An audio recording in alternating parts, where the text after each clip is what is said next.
This conference will now be recorded.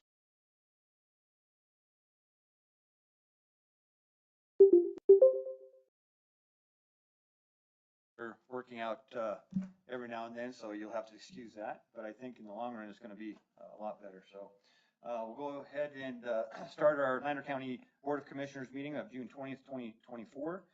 All times on this agenda are approximate. Consideration of items may require more or less time than is scheduled.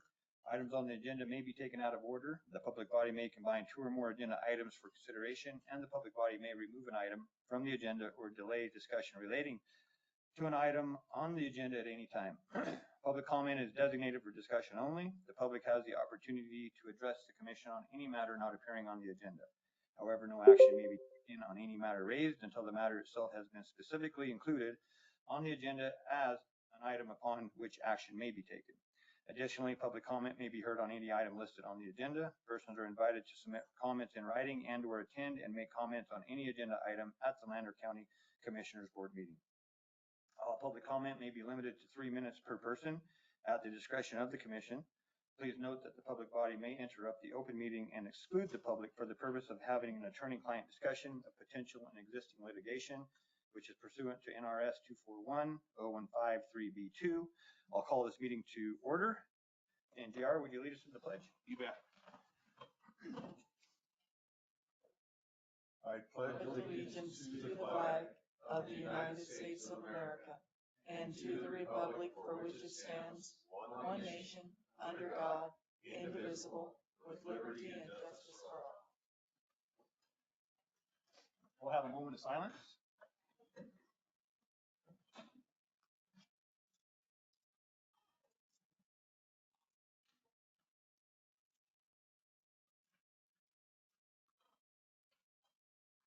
Lander County Commissioners may break for lunch from 12 p.m. to 1:15 p.m.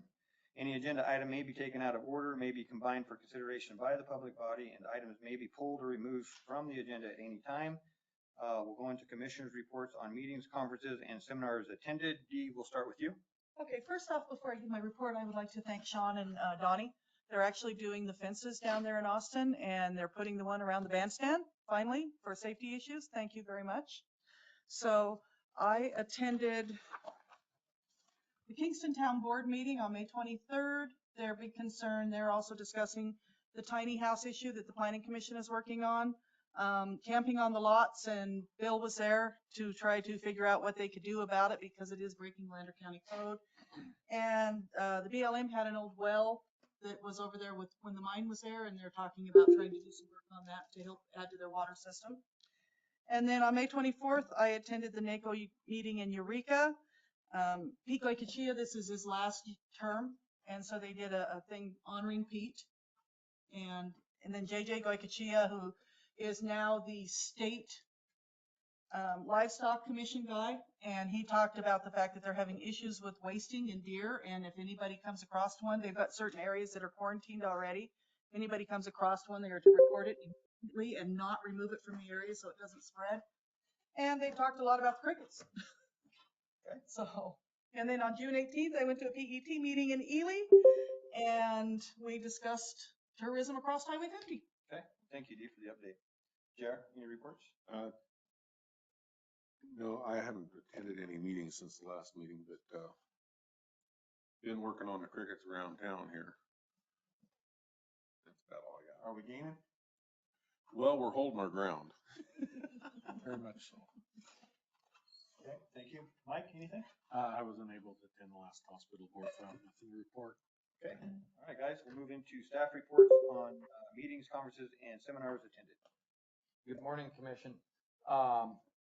So as you can see, we got a new system in here, audio system. You guys might have to deal with us taking a break here and there and getting some pointers so we can get everything in line, but it's a lot better system for the callers calling in. I see that we have Miss Kathy Ancho is online. I'm not sure if she wanted to give a report today or not. Commissioner Sparks, you might. Sorry, Kathy, I didn't know you were online with this. Do you have a report you'd like to give? And you will have to unmute yourself, Miss Kathy.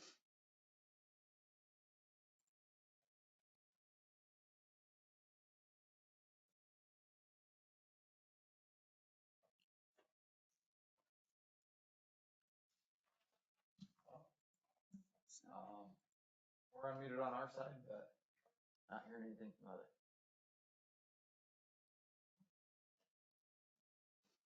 Kathy, can you hear us?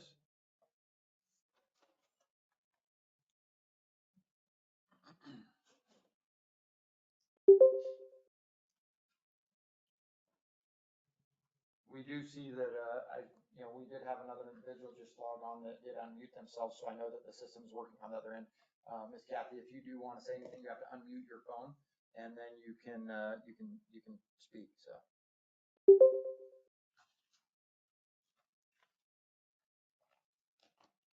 Okay. Okay, moving on, staff reports. So with the new system, we'll try to work through this. It'll be, Austin's getting the same. I know Commissioner Helming has brought this up a couple times. We'll have some panels down there. They're gonna be down there, I believe this next week, if I'm not mistaken. What's that? July 1st. Yep, so, hopefully we got a, better system down there where they can watch everything live and, communicate with us like we're doing here. Then, the Austin Library grand opening, it went really well. I want to thank, everybody who was involved in that, Becca and Donnie and Sean and, that whole deal. It was a great thing, that library down there. If anybody has a chance, stop by and see it. The old Gridley store, has been renovated, looks beautiful. The BLM lease for the RC airport out here, we did get that finalized, so that's back in business there. That lease is, something that we've been working on, and, wanted to thank the BLM for getting that to us. And then, we did this morning, I signed the UP proposal for the track agreement. So, I believe that was $42,000 that it's gonna cost us, to UP to get this spur hooked onto the rail here. I'm not sure if I'm using the right terms, but there's an item on the agenda that, they can kind of correct me on where we're at there, but I signed that this morning. So UP is looking at, moving forward with us, which is a great thing. Next Thursday, the 27th, they're going to be spraying for mosquitoes, weather permitting. So it will be, it's adulticide. So make sure that you protect your bees. If you have bees out there, dogs, water, empty out and refill the next morning. That kind of thing, just the same thing that's on all of our notices we post. So hopefully we can all have a mosquito-free July 4th. And other than that, everything else we have is on the agenda. Okay, thank you, Bert. So we'll move into public comment for non-agenda items only. Is there a public comment? Okay, we'll move into our consent agenda. All matters listed under the consent agenda are considered routine and may be acted upon by the Board of County Commissioners with one action, without extensive discussion. Any member of the board or any citizen may request that an item be taken from the consent agenda, discussed and acted upon separately during this meeting. Consent agenda materials are available at the Lander County Clerk's office for viewing, and copies are available for a nominal charge. 1, approval of June 20th, 2024 amended agenda notice. 2, approval of April 11th, 2024 meeting minutes. 3, approval of April 25th, 2024 meeting minutes. 4, approval of May 9th, 2024 meeting minutes. 5, approval of May 23rd, 2024 meeting minutes. And 6, approval of payroll change requests. And it looks like we've got items 1, 2, and 6. If there's a motion. I'll motion that we approve consent agenda items 1, 2, and 6. I'll second We it. have a motion and a second to approve. All in favor say aye. Aye. Okay. Moving on. 1.1, for discussion and possible action to approve, disapprove the payment of bills. We need to pull checks 223-963 and 224-156. I'll make a motion that we pay the remainder of the bills. Okay, we have a motion. Is there a second? Second. Okay. All in favor say aye. Aye. I'll make a motion that we pay check number 224-156 and 223-963. I'll second it. So we have a motion and a second. All in favor say aye. Aye. And I abstain. They're made to my client. Okay, we'll move to 1.2 for discussion and possible action to approve, disapprove operating engineers local union number 3 on behalf of the Lander County Sheriff's Association and Lander County Law Enforcement Agency memorandum of understanding for communication supervisors 12-hour shift assignments for a period of 12 months due to being short-staffed. Morning. I gotta push the button here. I don't think so, right? No I gotta longer. push it. It's live. Okay. Morning, Commissioners. Thank you. Phil Herring, Operating Engineers for the record. You have read the agenda item, and I would like to consider combining 1 and 2 or 2 and 3 together for approval. It's the same dispatch agency. They are short-staffed. We did this MOU last year, or earlier this year, for a 6-month period of time. We need to do it this time around for a year. That will extend us into the next year's contract. So they are short-staffed. They're in the process of looking for new folks right now and having hopefully find some new folks to come in there. So this will give them some relief on their staffing and their scheduling.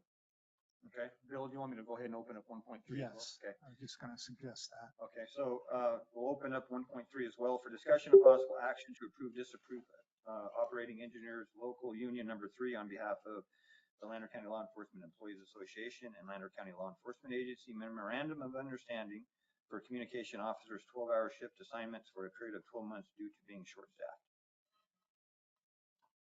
Anybody have any questions? Ron, you have anything you'd like to say? No, other than this is something that we're anticipating we're gonna need. It's not something we're gonna go to immediately, Okay, you know, see, so we're just kinda trying to get ahead of the ball here a little bit. okay. So if there's no questions, I'll hear a motion. And then do we need to have separate motions for each one, or can we just lump them in as one motion for both? Okay, so I'll hear a motion for 1.2. A motion to approve the operating engineers local union number 3 on behalf of the Lander County Sheriff Association as presented. Okay, we have a motion. Is there a second? I'll second it. Motion and second. All in favor say aye. Aye. Aye, okay. I'll make a motion that we approve, operating engineers local number 3 on behalf of Lander County Law Enforcement Employees Association. Okay, so we have a motion and, is there a second? I'll second. Motion and second. All in favor say aye. Aye. Okay, Thank you very much. thank you. All right, so 1.4, for update and report regarding RailSense search for customers to justify construction of a new railroad intermodal terminal in Battle Mountain as well as a likely candidate. Good morning. Good morning. I'm Tom Erickson. I'm an associate with me. Come on up, Frank. Get you in the spotlight here too. So in the east, we like to kill trees because we have make paper because we have lots of trees. So this is a copy of the PowerPoint. If you want to make copies, just throw it away.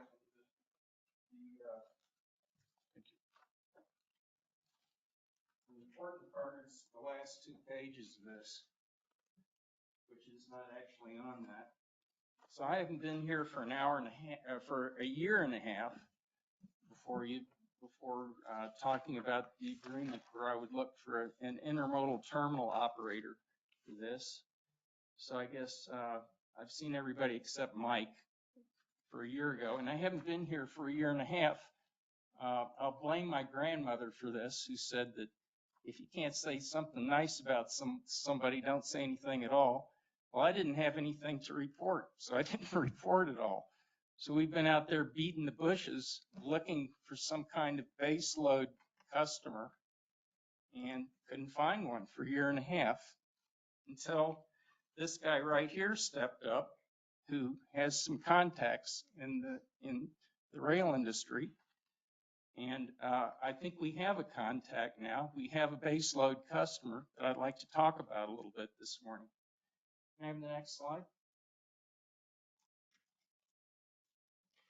So just as a quick recap, you have this great piece of property, 3 pieces of property against the Union Pacific. Both of the large Western carriers can reach these pieces of property, and both carriers have all kinds of extra capacity. Can I have the next slide? So here's a little composite map of a strip of land that I've been looking at for an intermodal terminal. And I put on this telling people that we needed a strip maybe 600 feet wide away from the Union Pacific right away. Actually, a preliminary design that I've been looking at for a terminal is only 1/5 of that. It's only 120 feet out from this strip of yellow that you see next to the Union Pacific right away. The good news is that the plans that Bert has going ahead with Rail Pros could accommodate this. We just have to shove back 120 feet from the plan that they have now everything's a little hassle, but that's not a big hassle. Can I have the next slide? So here's the fish on the hook. Mediterranean shipping lines. And how in the world this came to pass, I'm not sure. But this is the largest container shipping line in the world. They've got over 800 vessels, 200,000 employees, 675 offices. They are actually interested in this property to bring in customers and maybe even operate the terminal themselves. I think a big reason that they're interested in it is just because you guys have indicated that you have money that you're willing to put into this terminal out here.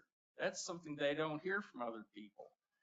So this would, they operate terminals all over the world. They don't have any of their own terminals in the US. This would kind of be a skunk works project for them, where they would operate, or they'd find a contractor to do it for them. But they're very interested, and the pièce de résistance, the last 2 pages, are something we got two days from them. So the last 2 pages in your document are a letter of interest from them, where they've actually put on paper that they want to take a hard look at this. So I guess one of the 2 things that we wanted to leave with you today is that Bert has some other ideas about what to do with this property. There's a hydrogen plant that wants some of the property. We think that we could accommodate MSC and other people, and that this particular idea that we want to go ahead with MSC would take just a little strip of land next to the UP and leave everything else open for an industrial park, working with other people. But one of the things we wanted to leave with you is, can you just hold off on signing any documents with other people for a month or 2 here? We think that we're in a place where MSC is going to come back with a proposal, a hard proposal to this group. And we've just been working with them a month. They're interested. They want to go ahead. So can I have the next slide, please? One of the reasons that they're interested is that there's ready traffic here. So we're looking at 4 different commodities. I think before I've talked about the hay, where we kind of did a deep dive on all the pivots that are around here and the hay that's being exported. They're interested in that. They have a lot, MSC has a lot of this business now, but they'd like more of it. There's diatomaceous earth that's coming out of EP Minerals, 120 miles away in Colado, or that's what the railroad calls it. There's copper concentrate that comes out of Robinson Mines and Nevada Gold Mines. And then it's kind of a short or long-term bonus. There's 6.6 million tons of soda ash made in Green River, Wyoming. It's 80% of the soda ash that comes out of the country, 6.6 million tons being exported. The BNSF Railroad has none of it because UP serves Green River. BNSF has been trying to figure out, how can I participate in this traffic? This might be a short-term way where soda ash could be trucked here or even railed here by UP, transloaded into their containers here. And they're using their contacts at the big soda ash companies to see if this is a possibility. But these are the specific reasons that MSC is interested in this particular terminal. Can I have the next slide? So one of our processes, maybe I have my slides out of order here. So the gimmick that I wanted to talk about was the lug nuts on a truck. So when you change a tire on a truck, you don't tighten down all the lug nuts. You don't tighten down one lug nut because then the wheel doesn't seat properly. You have to go back and forth. So on this slide, actually it's the next slide. Maybe I have my slide. Yeah, that's the one I want to get to. We have 6 lug nuts on this project. One of them's MSC, truckers, the railroad shippers.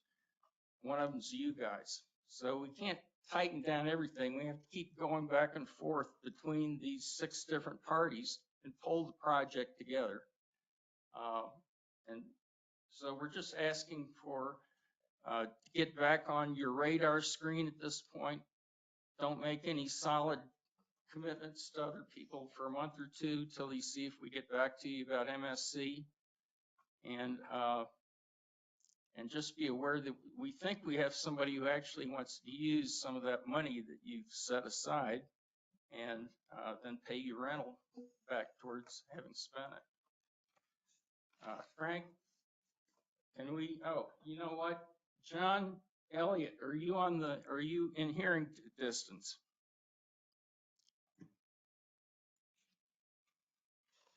John Elliott works for SiteLogics, as does Frank, which is the subcontractor I have working on this. I thought I just would have John, if he can hear, just pipe in for a moment and tell us a little bit about the experience that SiteLogics has with projects like this. Nope, not going to do it. So Frank, can you discuss your background just a little, or SiteLogics? Good morning. First of all, before I talk about SiteLogics, just a little bit more about MSC. As the largest vessel operator, containerized vessel operator in the world, they have a North American division. That division is based out of Manhattan, and a gentleman named Bob Milazzo runs that operation. Bob and I go back 20 years, and we've worked very well with his staff and him personally over the last couple of weeks. MSC, as Tom explained, already knows some of the shippers in your community.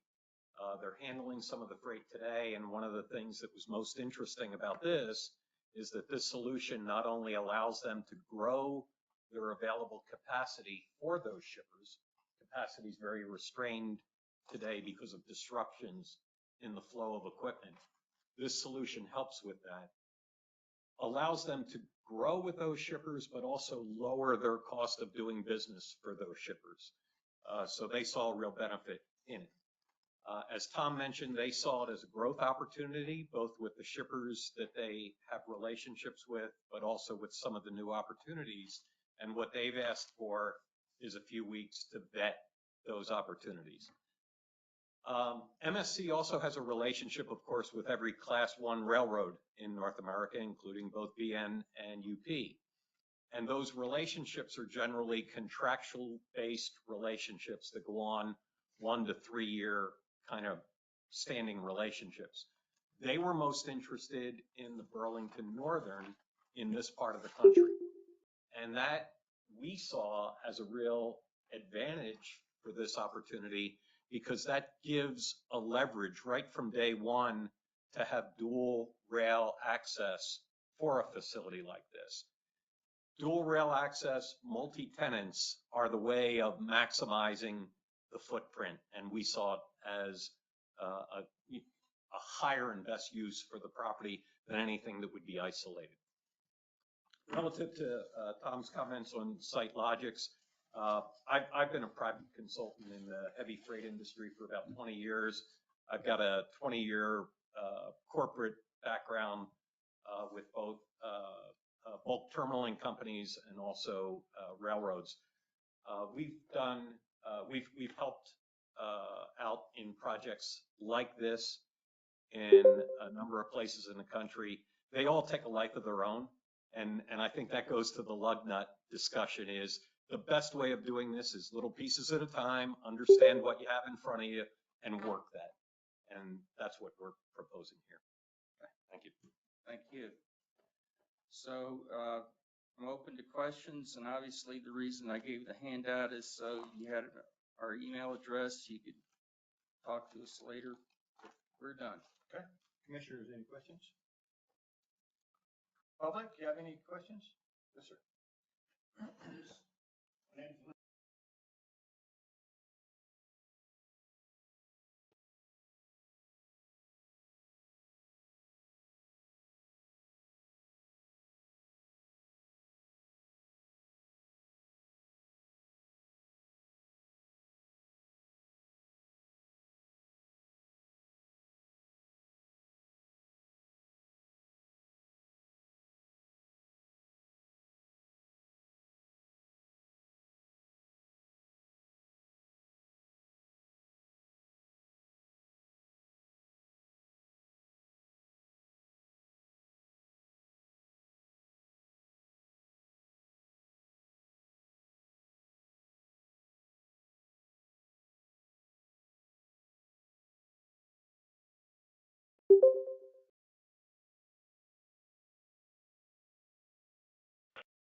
This conference will now be recorded. Okay, we're back up. So I'm Michelle Young with Lexi. Commissioner, I understand your concerns on this. If you'll tell me what you need or what you would like to see, I'll do what I can to Yeah, get so that for you. basically, I'm not trying to stop it today. I mean, we can still move forward, but I would like a copy of the policy so I could read through it myself, and I'll do that after this meeting. If there's any questions, Okay. I'll know, but I'd like for maybe staff, anytime we're addressing like, grant issues, that we actually have the grant itself, like, what are we agreeing to as part of our pack? Because that's what I'm interested in, is like, what are we tying ourselves to? With grants, we're tying ourselves to things. So if we could do that, that'd be great. So anything else, Michelle? No, sir. Okay. Commissioner, do you have any questions? Public, do you have any questions? Okay, I'll hear a motion. I'll make a motion to approve the 2024-2025 operations planning, training and equipment, OPTE grant for local emergency planning commission, LEPC, and reimbursable amount of $34,000. Okay, we have a motion. Is there a second? I'll second. Okay, motion and a second. All in favor, say aye. Aye. Okay, there you go. Thank you. Thanks. So we'll move into 1.6. For discussion of possible action to approve, disapprove the request to write off water taxes and charge back to the Division of Water Resources for accounts WT 000040 and an amount not to exceed $20.17 and WT 000109 and an amount not to exceed $92.36. Do we have any questions on that? Why wasn't it just attached to the taxes like it usually is? And the delinquent water bills are usually attached to the property taxes and collected that way. Anybody answer that? Yeah, this is our assessor's item, so I don't have any information on that. I apologize. Oh, there Maybe- she is. Maybe our DA. Cora, we have a question. Dee? Usually when there's delinquent water bills, it's attached to the property taxes and gets paid that way. Why wasn't these attached to the property taxes? There's no property that they own. This is unsecured Oh, water taxes, but this, is this on? You're on. You're good. Okay. So periodically over the years, these have popped up on their water assessment. I think they have different people that work on it at the state.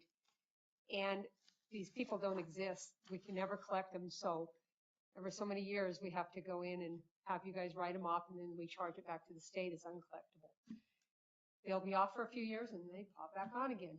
Not sure why, but no, these are unsecured. These are not secured to anything. There's no land to secure it to. There's nothing to attach it to. We've never attached unsecured water taxes to land. The reason it's unsecured, because if they did have land, it would not be unsecured. It would be attached to the real property already. well, where did they use the water? They don't, that's just it. These are just kind of, they keep popping back up on their water assessments to bill, but these people don't exist. You have to ask the state resource, the Water Resource Division, because So it's not local that we're No, worrying this- about. no, This no. is in the state level. this is all we are is the billing and collection for the state. The counties have to bill the water assessment. This is groundwater. Okay.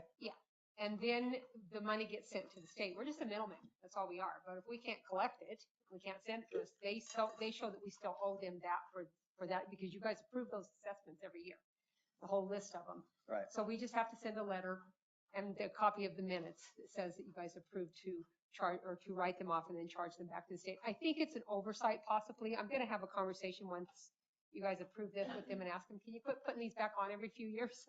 Because then we have to come in and go through this again. But this is Water Resource Division. This is not anything local. Okay. Yeah. That makes sense. Yeah. Okay. Any other questions? Commission? Public have any questions?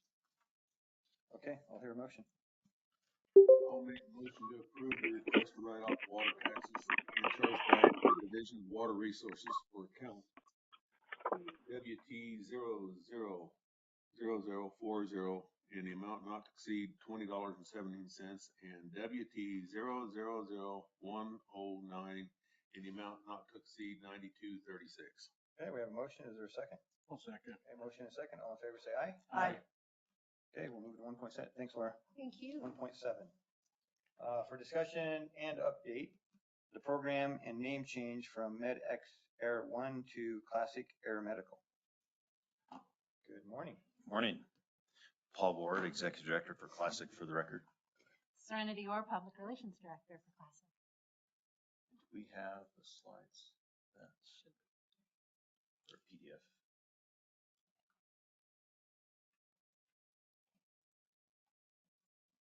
She's fast. That would have taken me a long time. Yeah, Commission, thank you for having us today. Bert, thank you for having us. We're excited to be here. I'm the Executive Director for Classic Air Medical. Currently, you know us as MedX Air 1. If you could go to the next slide. We've been able to operate in the area for a period of time now. We started in Winnemucca in 2015, I believe it was. And since then have been able to operate here thanks to the partnerships in the community. And so this is a challenging business to be in for a number of reasons, and it doesn't work and it's not successful unless you have a positive dialogue with all of the stakeholders. So we appreciate your dialogue throughout the years to help us along the way.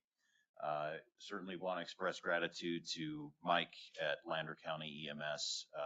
Mike's been through a tremendous amount of change recently.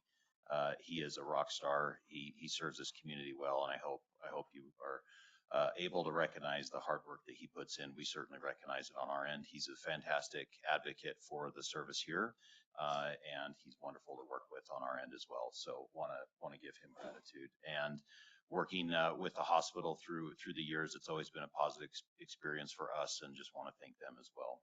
Next slide, please. So originally we were known as MedX Air 1. We were acquired by an organization called Classic Air Medical in 2020, kind of right as COVID was at its peak. We had a relationship with Classic. They provided us our aviation services. And so that was an existing relationship, and the owner of MedX exited, and we were acquired by Classic. Fast forward a year, if you could go to the next slide. Fast forward a year, and we were acquired by Intermountain Healthcare. It was Healthcare at the time. Since they've rebranded, and now they're known as Intermountain Health. And so we are owned and operated by Intermountain Health, the not-for-profit health system based out of Salt Lake. And we're part of their 7-state medical transport operation known as Classic Air Medical. And they also own Intermountain Life Flight, and we're housed within that same department. And so there's multiple service lines within Intermountain Health that represent medical transport, especially on the air side. And so we're working through that rebranding process of how do we bring all of these different air medical organizations together under one house. So next slide, please. We can go to the next one. So the way it works for us as part of Intermountain Health, we're housed within a service line of a couple of different other services that make a lot of sense when you start to unpack what we do. So Intermountain Health operates a very robust telehealth service. They know that we like to call this our virtual hospital.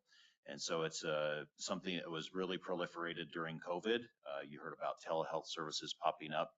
And that is something that Intermountain Health has supported, and it invested a lot of money in, disproportionately large amount of money compared to other health systems. Additionally, we have what we know as command centers for each region, and that facilitates the transfer process. And then we have the actual medical transport logistics arm itself. And so by functioning with those other two operations within Intermountain Health, we're able to provide a lot of solutions to a difficult transport scenario across the 7 states we operate in. Next slide. Something that we were very proud of is our physician-led leadership. And so we have Dr. Ben Anati. He was with the Air Force. He did a lot of really neat critical care transport stuff during Iraq and during Afghanistan.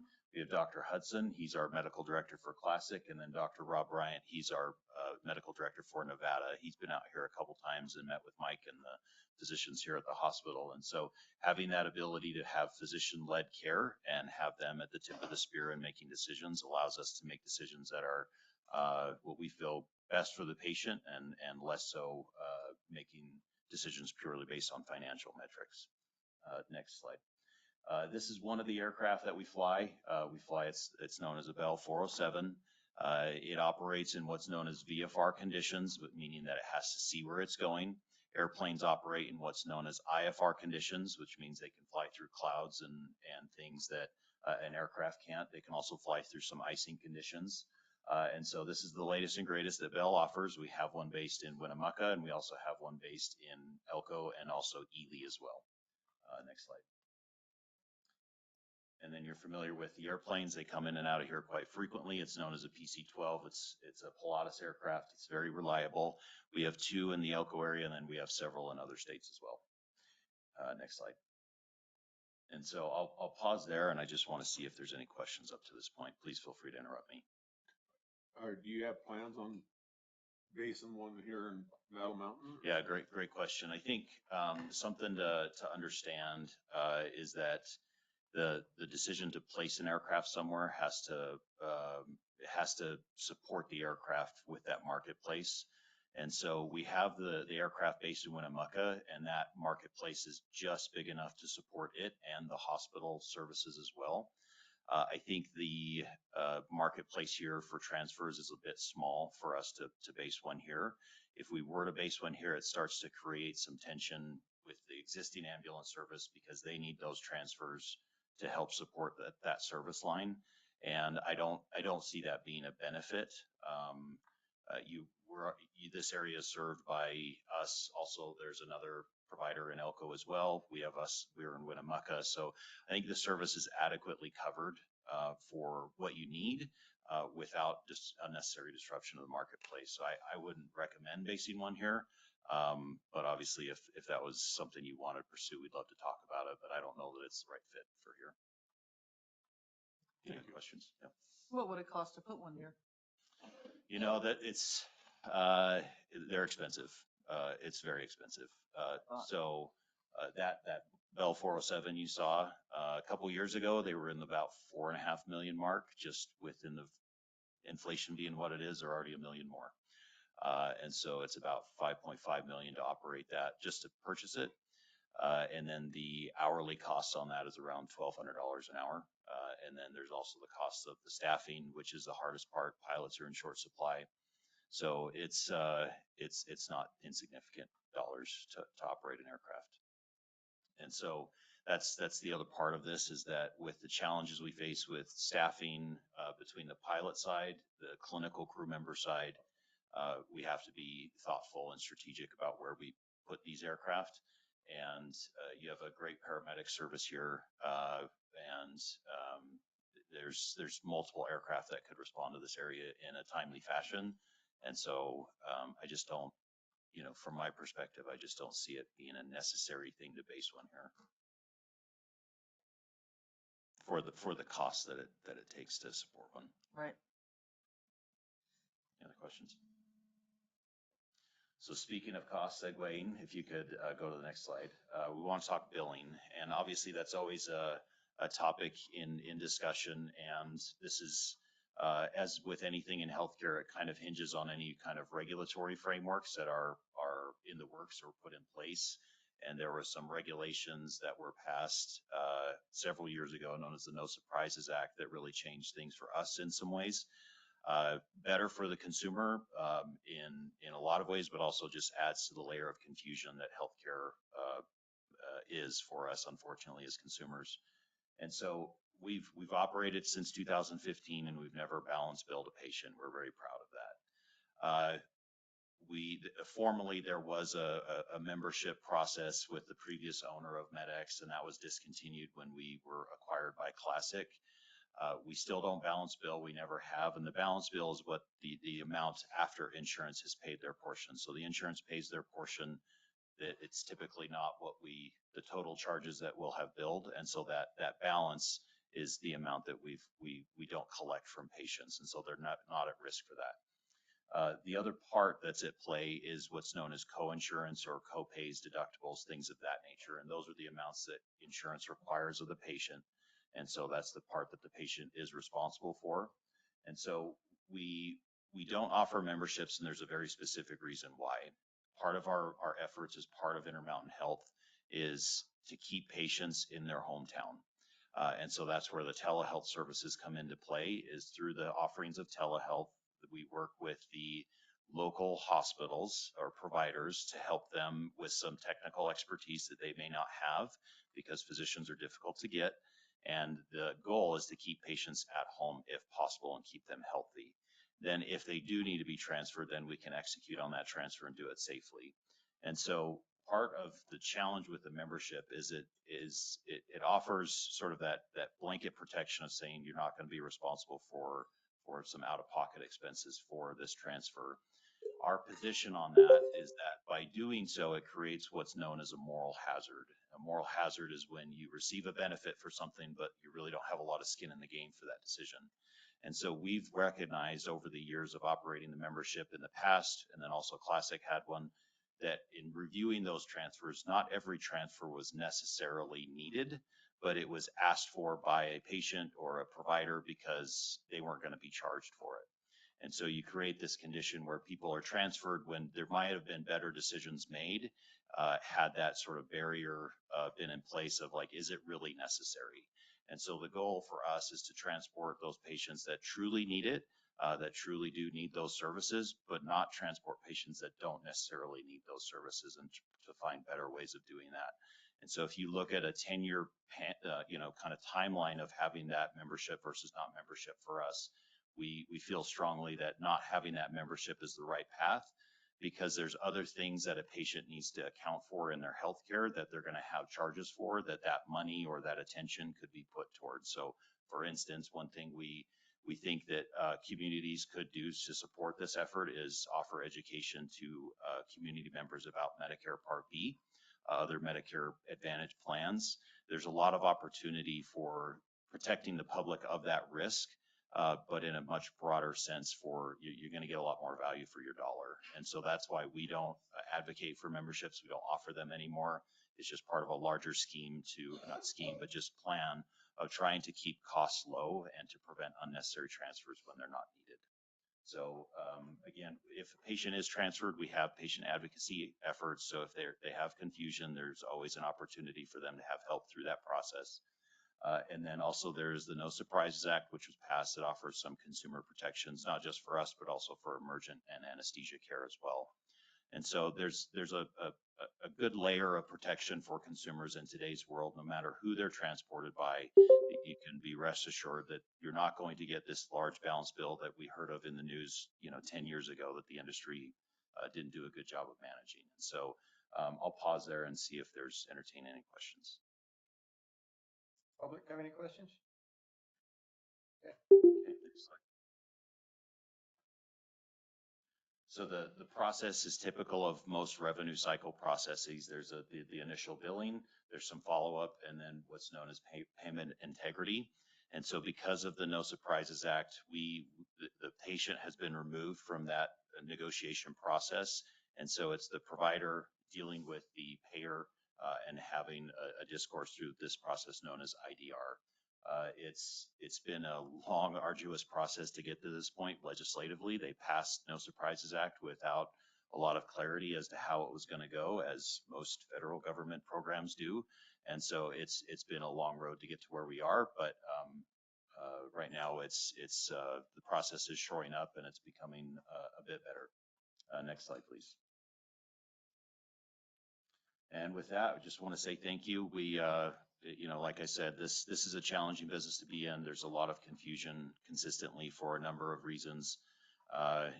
Legislatively, there's always something that seems to impact how we're able to do business. Mergers and acquisitions confuse it. And so we're making the rounds, just wanting to clarify any confusion and just make sure people understand who we are and who we represent. All right. Well, thank you very much for the update. Any questions before we close it up? Okay, all right. Thanks, guys. Paul, thank you very much. I'd like the commission to know that, Paul's been instrumental for our EMS, and he's just honest and straightforward and always looking out for our best interests, which we don't always see when people can come in and make money on us. And we referred a number of people to him with questions on the No Surprise Act and some of their flights out of here, and he's been excellent for the community and everybody. So thank you guys very much. We appreciate it. Thank you. All right, we'll move to 1.8. Review, consideration, and possible action on business improvement program request in the amount of $14,525 for Muddy's 268 LLC DBA covered wagon to remove 5 mobile homes, move 2 mobile homes, and install a privacy fence at a property located at 670 South Broad Street. The applicant is also requesting that the landfill fees be waived for the project. And before the commission gets started on this, I'd like to disclose that this is my sister. I have no part of this, and it's going through the planning commission, so I just want to make sure that that's disclosed to the public. Thanks for the disclosure. Good morning. Good morning, commissioners. Thank you. Shelby Knott, planning coordinator for the record. So this is our second business improvement program application that we're receiving. If this does get approved today, it will bring our total to $24,525 out of the $50,000 that we have budgeted for this cycle. So what they're planning to do is remove 5 trailers and then move 2 in the front to the back, which will leave a clear spot, and then install a privacy fence. So I've reviewed the application and everything that's been turned in. It's all in conformance with the guidelines and regulation, and so I will. 5 of them, or have 3 of them. 3 moved? 2 moved, and then these ones. 5. Have taken out? Nick take out. Okay. Yep. So there was a question that was asked of me, just so you can clarify. Mhm. So how does this program work? So there's several quotes in here. So the job is obviously costing more than the $14,525. Is that correct? So is it a cost share? And if it is a cost share, what's it based on?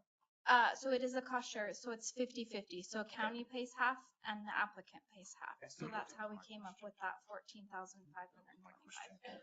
And then I think just so everybody's clear, so basically this program, we were looking at how do we get back to Lander County as far as, we were looking at ways to cut taxes. We found out quickly you couldn't do that because of Department of Taxation and the rules. So this is one way we looked at it, is that we could help business owners clean up existing benefits, which benefits the whole town. Everything looks better, right? So, and I think this project, looking through it, the pictures and what we're doing, I think that it does exactly what we had intended it to do, is to clean up local business. If you're not familiar where this is at, it's right across the street from the Civic Center, that old trailer court that's been there since I've been here.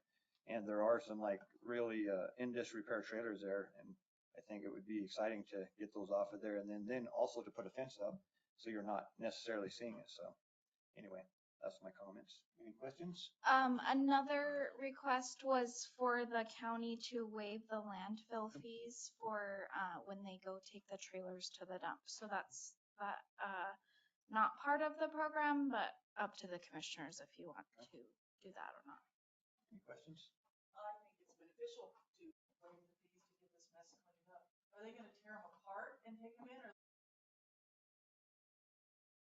From there. They do it on site. They can do it on site there and then just haul it in. So, question on this program. Mm-hmm.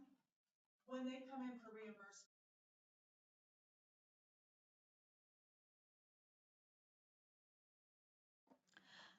So reimbursement kind of happens in stages if that's what the applicant wants to do. So once they have 50% of the project complete, then they can submit for a reimbursement. They just have to show that they have paid that 50%.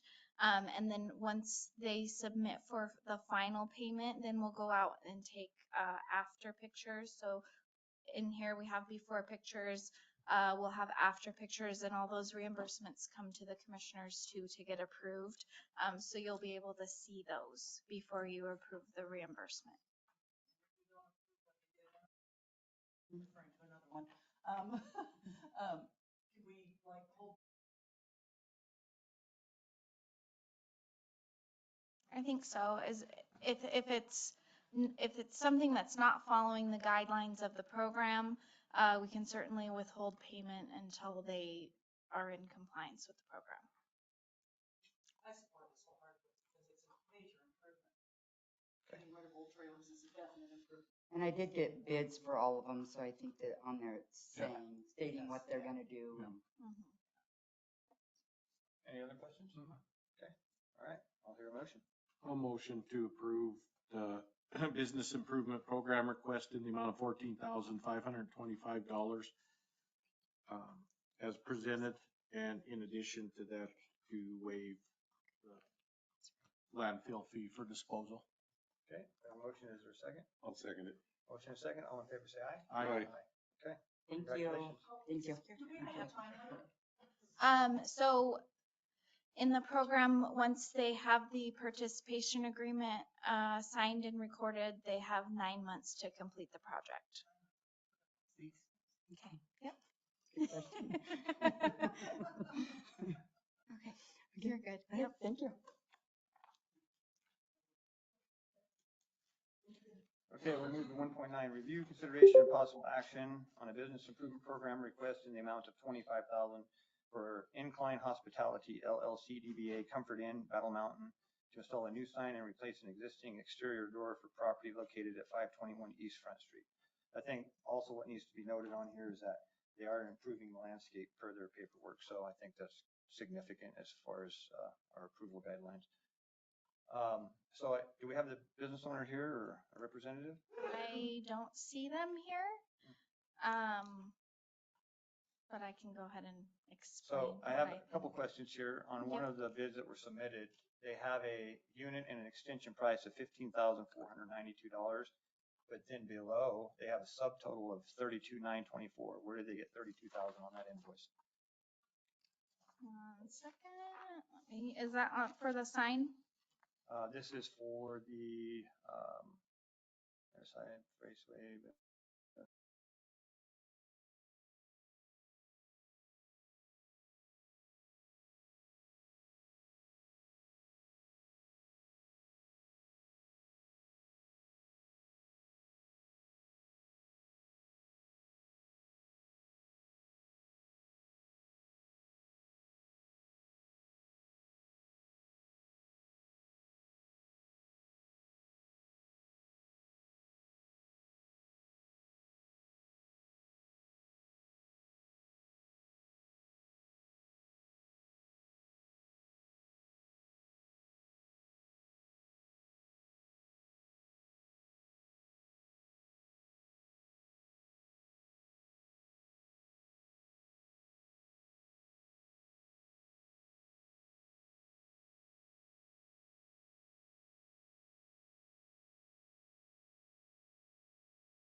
Yeah, is there anything that would, any stipulation in our program that would carve that out, you know?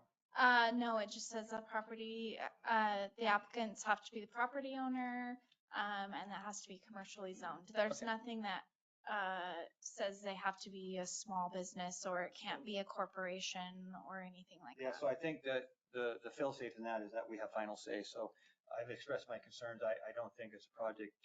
I mean, if it was the landscaping, I would definitely be in favor for it. If they didn't submit the bid, so that's, and then we don't have the person that's asking for the money face to face with this. So it's just, I think would be on those lines that I'd say no to approving it, but. Anybody else have any I say questions? no. Public comments? I'll hear a motion. I'll make a motion then that the business improvement program request in the amount of $25,000 for Incline Hospitality LLC DBA Comfort Inn Battle Mountain to install the new sign and replace an existing door for property located at 520 East Front Street, that we don't approve it. I second it. I have a motion and a second. All in favor, say aye. Aye. Okay, thank you, Shelby. Thank you. So we'll move to 1.10 for discussion and possible action to approve, disapprove the job description for the assistant county manager's position.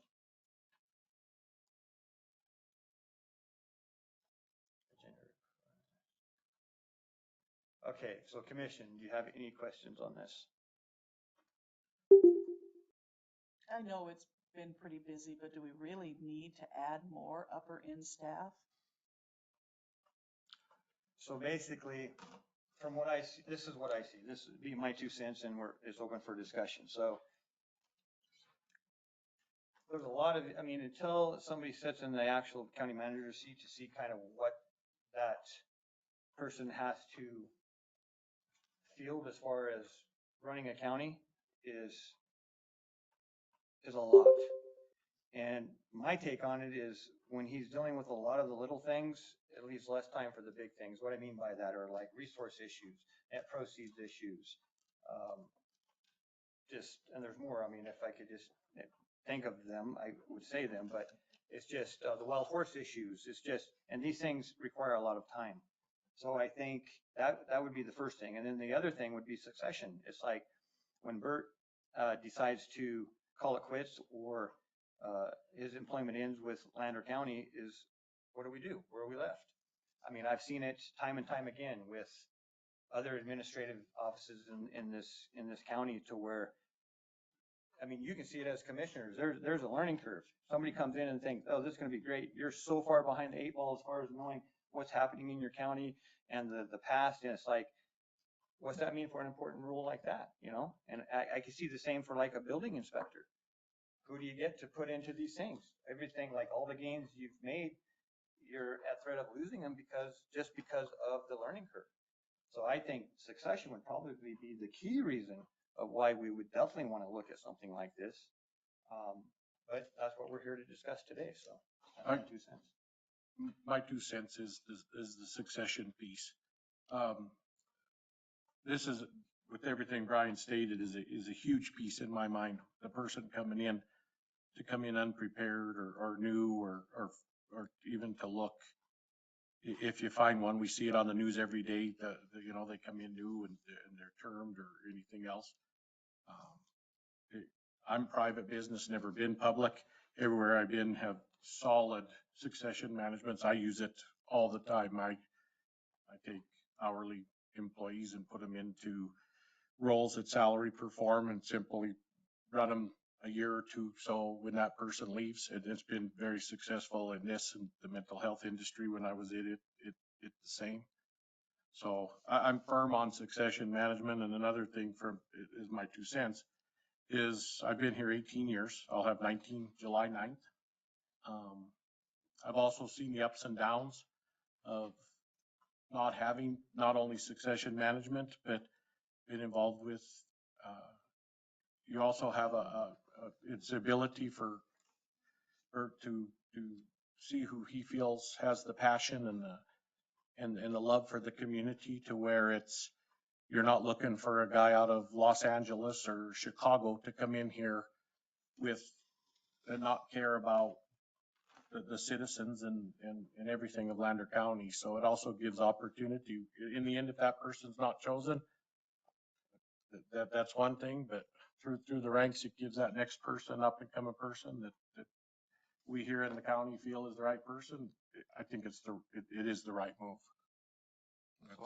I have something to add to it too. I think that because I've heard that from the community that, you know, we're growing the upper end here, but they forget, if we go back in history here, when there used to be a road and bridge supervisor on each end of the county, a public works director, and then we went to a public works director taking over road and bridge and lead man at road and bridge. So we downsized back then, and then went to the county manager position, kind of changed. It's always been a county manager, but just nobody under him.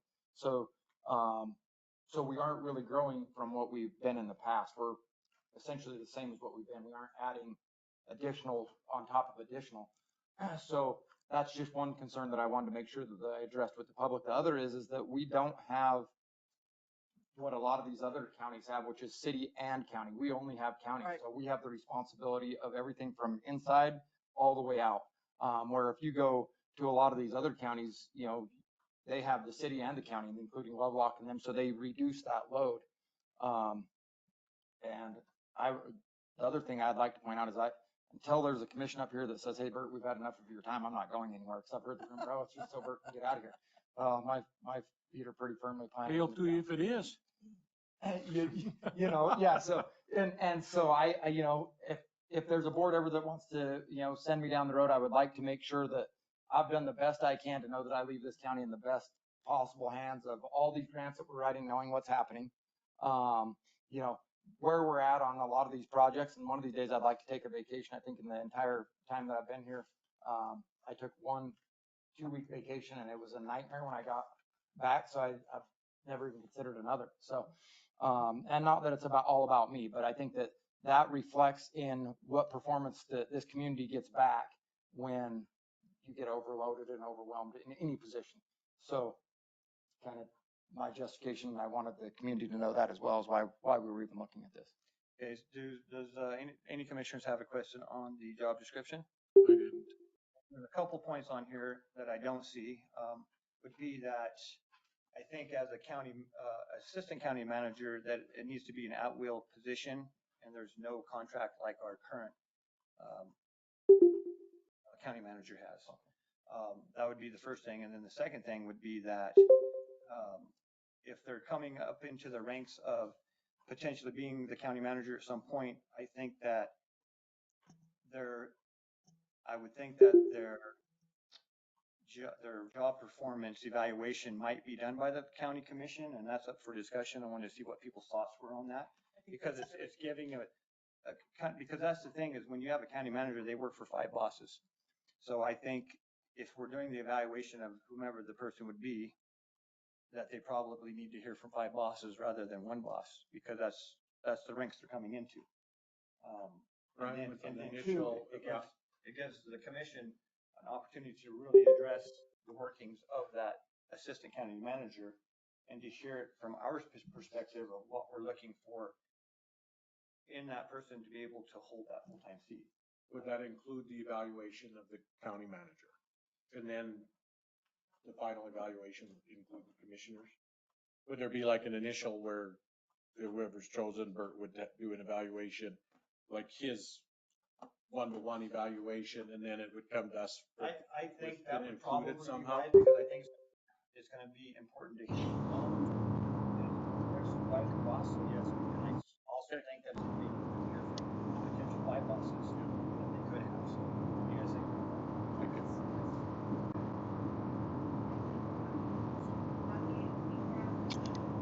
Can you guys hear me?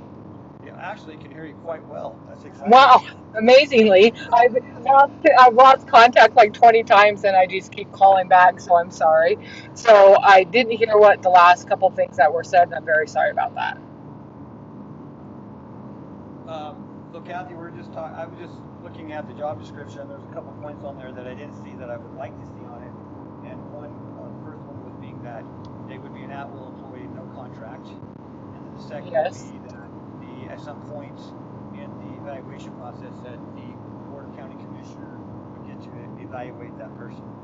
Absolutely, and that was one of my concerns, is that I would like that portion put in, that the county, the commission vote on that. And the other thing I wanted to say, and I'm sorry I was getting dropped and hooked back up again, was that we have huge projects coming up that not just one person can handle, and with the energy, anything with the railroad and all that, and that's a lot of work. And that aside, that he doesn't get a vacation. And so as long as those things like you had just mentioned, and that it's at will, it's not contract, and that the evaluation is put under the county commission, that is, I'm agreeable with that. Oh, we lost you, Kathy. Are you there? I'm here. Okay. I'm here. All right. Well, thank you, Kathy. Yeah. I think that if you're gonna do that, maybe have them go work on some grant classes to help with that issue that we're having with managing the grants and that would take a lot of that off of you. You have your grant writer, but you don't have anybody that can actually do the facilitating and the billing and all of that. And there are some really good classes out there for that. For sure, and I think that that's almost a full-time job in itself. If you really want to get to the grants, it's pretty crazy. Yeah. But even But for having sure. the ability that they could oversee and understand what was going on and make sure that they're actually being put in a timely manner and your reporting is done correctly. And For sure. because if we're applying for all these grants, we don't want to screw up and not get kicked off the list. Yeah. That wouldn't be, we're not saying in the job description, are you? Well, it would be an added.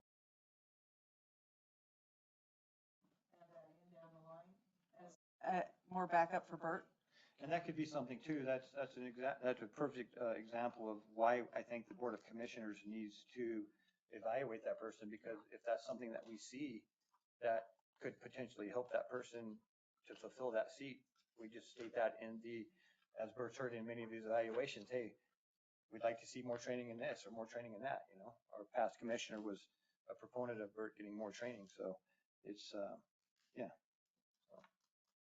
What time frame for evaluation you thinking? Straight with an annual?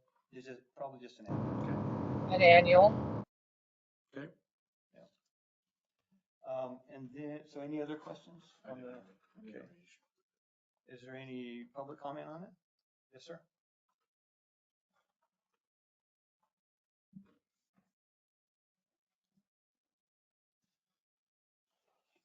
My name's Lenny Shepard, and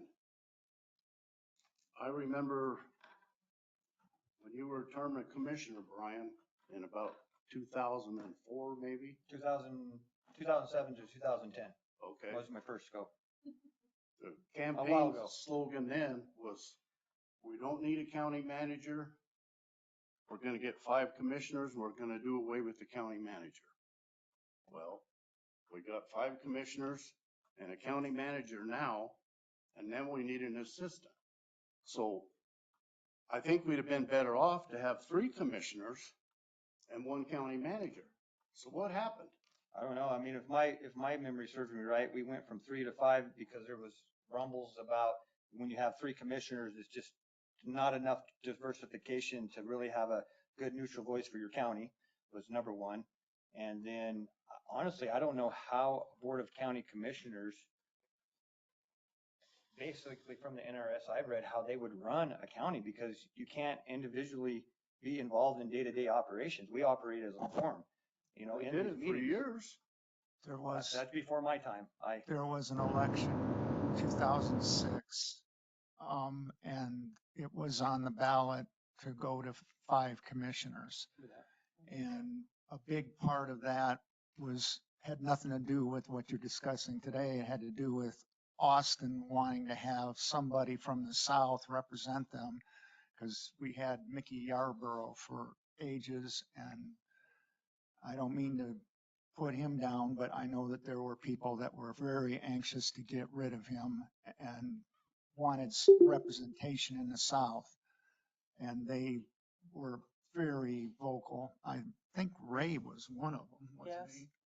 One of the biggest issues was the fact that the way it was set up at that time, part of Battle Mountain was actually tied in with Southern Lander County. And we couldn't get a candidate that would be able to make it. Well, if I remember right, they had 3 commissioners, and one of them had to be from Austin and the Antelope Valley area. Yes, I am. And then,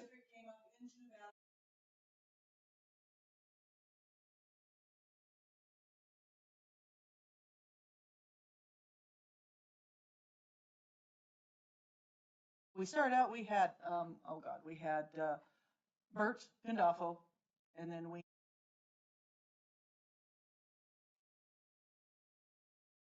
Mickey took over right in there, and then that was it. We were done. And things were not as positive towards Southern Lander. well, I see that. I do see that part, but what I'm saying is it was supposed to be run by 4 people and now there's 2 more commissioners and 1 more gonna be assistant county manager. So it's starting to go top heavy this way and not, I'm not saying they're not doing their job. I'm saying maybe the county commissioners should do a little more research instead of put it all on Bert. I believe as per NRS, we are not allowed to direct the state. See, you handcuff yourself. No, NRS, Nevada Revised, not Lander County Code. That's a state. That's a state law. We are not. But you don't think that the county has grown so much since 2007? I don't think it has. Well, this is what I do see, Lenny, is that I think, I don't know, I can't speak in terms of growth, but what I can speak in is it's a different animal today than what it was back in 2007 and 2010. And I can testify to that because I served. I knew the issues we're facing. And it's like we have such an overwhelming desire by the state to overreach and come into our business and tell us how to run our county. And it's just, I think that's where Bert comes in really, really important to be able to work with those important issues with the commission. Like net proceeds, if no net proceeds goes away, if we can't maintain that, that severely affects our way of life in Lander County. I worked there for a long time and net proceeds wasn't doing anything for the road department down there. I mean, we were running old equipment and they didn't trade anything in, you fixed it. Well, the whole net proceeds thing didn't change until 2007 and 2010 because of that commissioner's policy that was set in place on how we captured that revenue. And it's been great ever since. And it's like, that's another point, is making sure that we maintain that. May I say something? Yes. One of the other biggest issues are employees' rights and the unions.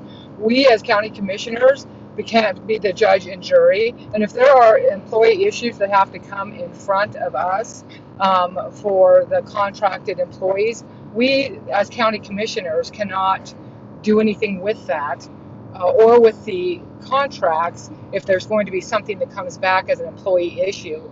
HR issues, any of that stuff, there is no way, as far as the state and federal laws go, that we can stand as judge and jury on that. And so those are the biggest things that have changed in the last at least 15 years from the research that I've done.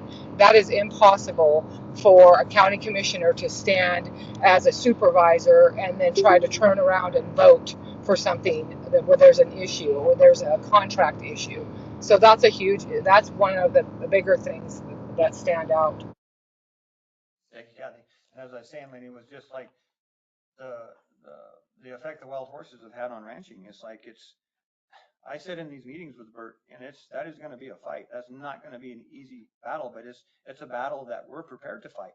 And I think we've got some things that we're working on that I'm not really privy to speak of right now, but it's like just important issues. And it's like, then I go right back to, like Bert had made that point. It's like a lot of these counties, they're dealing with city mayors, county commissioners, county managers, assistant county managers. We have 2 DAs here, like a local neighboring, they have like 1 DA and 7 assistant DAs. I mean, it's like, so in terms of growth, it's all relative in its perspective. And it's like, I think I would be the last guy to say we need to grow government unless I honestly felt there was a need for that position, because I'm that same thing. I think big government, we don't need big government, but we have to be big enough to protect our way of life. And it's like, if we were to make the wrong decision and Bert becomes overwhelmed and is not able to focus on those key issues, it's a risk reward thing. It's like we're potentially giving up a lot of what we need. So it's just, I mean, that's my 2 cents on it. So well, I do share your sentiment, and I just don't want to see the county get so top heavy they don't have anybody to do the work. Right. So can I kind of speak to that? So in 2010, from then to today, we aren't really adding any positions. The positions have been there. We've reduced, like I said, we had a road and bridge supervisor in the south, a road and bridge supervisor down here in the north, and we had a public works director and a county manager still. And then we went to public works director and road and bridge supervisors. And that one position was eliminated and created into two. So we haven't gained anything other than there is an increase in the wage amount because we're paying more for these positions, but we haven't increased in positions. So I just want to make that clear to the public because there's that perception that we're stacking on and we're stealing from the workforce, but we've kind of maintained, we've shuffled people around to try to keep from exactly what you're speaking of getting way over the top and creating a bunch of positions. Too many chiefs and not enough Indians. And pretty soon, everything goes to hell except the top ones. I mean, Johnny Davis was in here not too long ago complaining about the roads, and I'll guarantee you the roads are bad shape. And I know we've had a tough winter and whatever, but there's culverts plugged up, culverts laying alongside the road. They don't pick them up. I mean, somebody needs to drive around and look once in a while. You're getting off topic. What'd she say? Getting off topic. All right, well, Anyway, Lenny, thank you for your comment. all right. Is For what there it's more? worth. Yeah. Is there more public comment on the issue? Okay, commissioners have any other questions? Nope. Not, I'll hear a motion. A motion to approve the job description for the assistant county manager position. I No, think- second it. With the exception, with the statements or the requests that were stated on the record. How do we want to do it? Do we want to approve it, or do we want to have that job description amended and then come back in front of us and approve it at that point? Bill? It'd probably be better if you had it, amended, because then you know for sure what you're voting on. I mean, and the public knows, and there's a little more notice. Okay. I agree. So we will add a contract in there, make it at will, an evaluation by the commissioners, and possibly some grant writing. So we won't add a contract, he will not be contractual, he'll be an at-will employee. Oh, an at-will. Yeah, at-will employee, so no contract, not like what you have. Oh, I He's got you. an at-will employee, Okay. yeah. And then what was the other thing,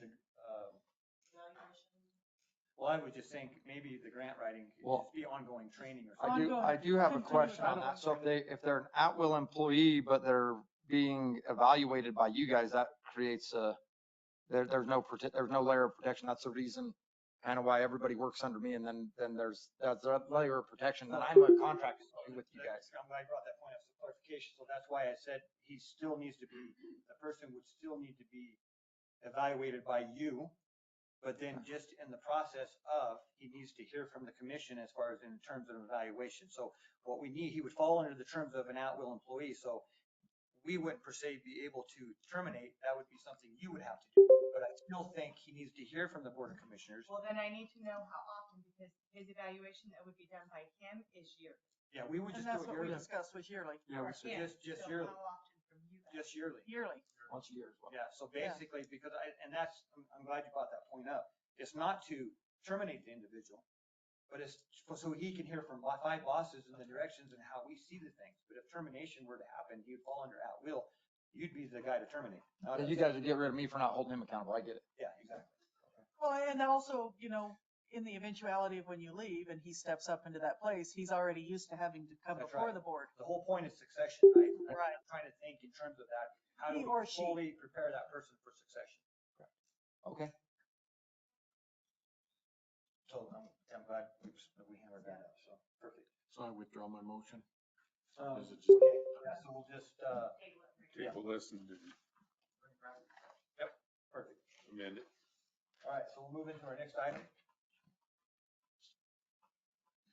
1.11. Discussion and possible action to approve, disapprove, defining safety-sensitive positions pursuant to the Lander County Policy Section 2.9.10 subsection 2 and 3, identifying the list of safety-sensitive positions as Lander County employees, volunteers, full-time, part-time, and seasonal, including those paid by Lander County funds in all departments, including but not limited to Lander County Administration Office, Lander County Finance Department, Lander County Manager's Office, Lander County District Attorney's Office, Argena Justice Court, Austin Justice Court, Lander County Sheriff's Department, Battle Mountain, and Austin Road and Bridge, Battle Mountain and Austin Water and Sewer, Lander County Recorder's Office, Lander County Treasurer's Office, Lander County Assessor's Office, Lander County Community Health, Lander County Recreation Center, Lander County Civic Center, Lander County Senior Center, Austin Senior Center, Battle Mountain and Austin EMS Departments, Lander County Building Department, Lander County Planning Department, Lander County Clerk's Office, Austin, and Battle Mountain Library Department.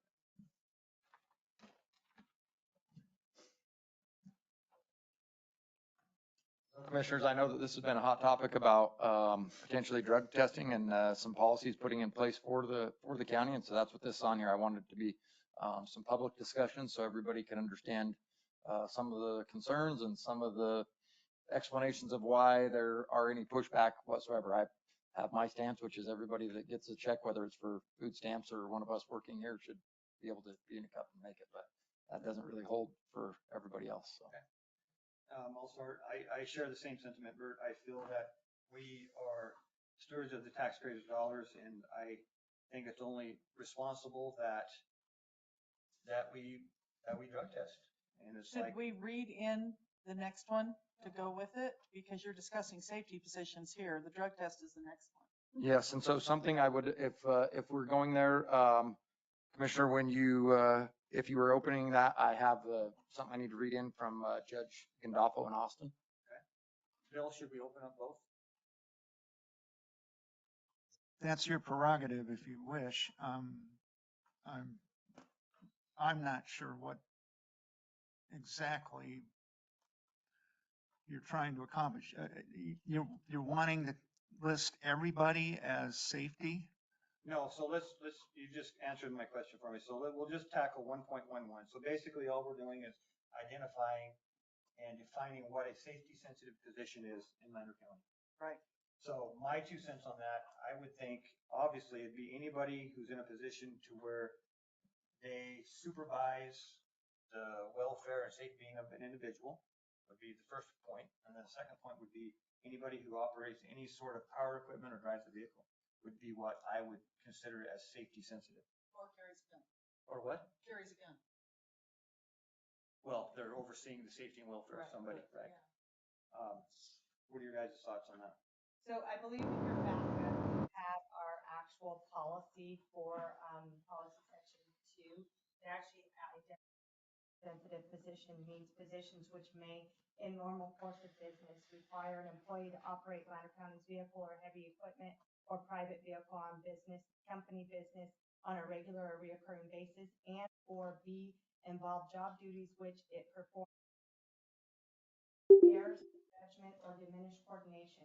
Dexterity or composure may result in mistakes that could present a real and or imminent threat to the personal health and safety of the employee, coworker, and or the public, including positions that require use of dangerous tools, equipment, performance of job duties, use of dangerous chemicals, and carrying firearms in performance of job duties.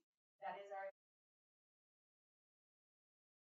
add more on top of that. That's what we need to discuss.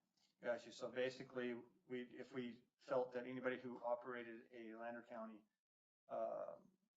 motor vehicle, we would just add that in there. It's in there, requiring an employee to operate Lander County vehicles.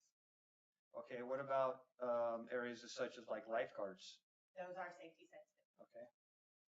So I already have a list of safety sensitive. So basically our safety sensitive are our public works.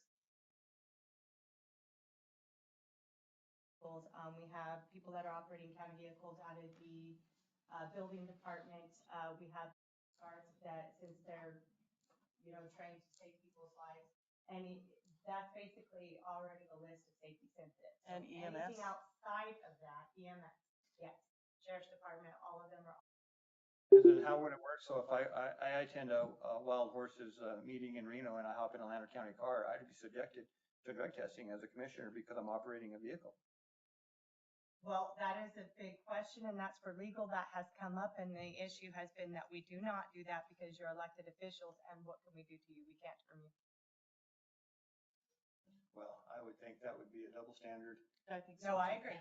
Yeah. But it's happened before in the past, so it's completely your guys' call, Yeah. however. What I'm saying is Who's that all on the random test? The The safety sensitive. way Whoever is safety sensitive is on the random. the way that Anybody that the draws a paycheck from Lander County needs to be on the list. Well, that's the Including the position, if I can speak to a little of this, in terms of you borrowing a county car and going to things, you can make that a basis of why you would be borrowing a county car. If you didn't want to be tested for whatever reason, you could opt out of using the county car Oh, and absolutely. use That's your what I'm own saying. private vehicle. That's right. If I elected to, if I was one that partakes in something, I would make that, I say, I'm not taking a county vehicle, I'll take my own car. Yeah. So it's just, but I'm just saying, it's like, because if there is a crash, there's a wreck, somebody's killed, it's gonna be taxpayers that foot the bill. Lawsuit's gonna go against the county. Right, if I'm in my own car, it's not gonna be the taxpayers, it'll be me. Yeah. So it's, so this is good, this is some good discussion, and it's just, I think this is, so what do we need, anybody else have any comments on the safety sensitive position side of it? I do want to make sure you're aware that the arguments that you're going to end up getting down the road when somebody tries to get disciplined under this, if you make it everybody, is they're going to be, saying, hey, just because I get a paycheck doesn't mean I give up all of my constitutional rights. And yet that's what you're doing because you've got random testing where where you're testing me and I haven't done anything. So you're going to have that problem. How can you make that statement when almost every company out there has random drug tests? Because we're stepping on the constitutional rights. Because that's your gonna government, affect every business in this country. your government has. Bill, we could go down. Okay. It's my constitutional right not to have a driver's license, to operate a motor vehicle in this country. If you really want to get into constitutional law, we can go back to COVID and the whole time and everything that was based around COVID and the constitutional law. So the argument could be argued no matter what we're trying to do. We're trying to be responsible with Lander County's taxpayers' dollars in saying that anybody that operates in a safety sensitive position, well, actually, we're getting a little bit off topic. We're just talking about safety sensitive positions. So, yeah, so Well, you listed things that I'm having a hard time thinking are safety sensitive. Give me an example of what. A secretarial position would ordinarily not be. Do they operate a vehicle? Could that vehicle be involved in an accident that kills somebody? Well, if they regularly operate a vehicle, yes. But I mean, how often do we have secretaries? Where did we say a secretarial position, if they're not operating a vehicle, where does that fall under safety sensitive? Does it? Am I misunderstood? The easy way to handle it is go safety sensitive or whenever operating any county equipment. Okay. Well, equipment could be vehicles. Right now, we're just discussing the safety. Because we already have in our policy that if you operate a county vehicle, you are considered safety sensitive. We already have it. Right.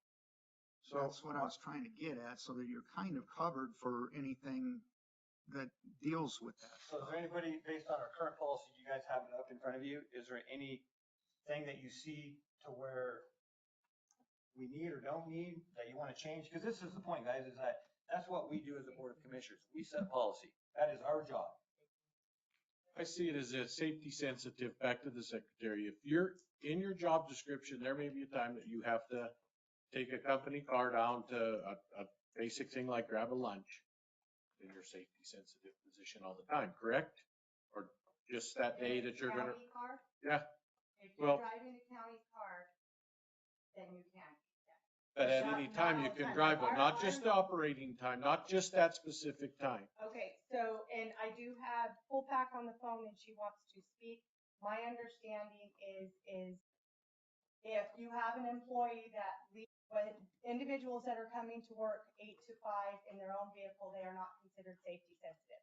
An employee that is here at work and it's such as, and I'll use our own secretary, if she leaves to take off in her own personal vehicle to host a county agenda, she could be considered safety sensitive even though she's driving her own vehicle.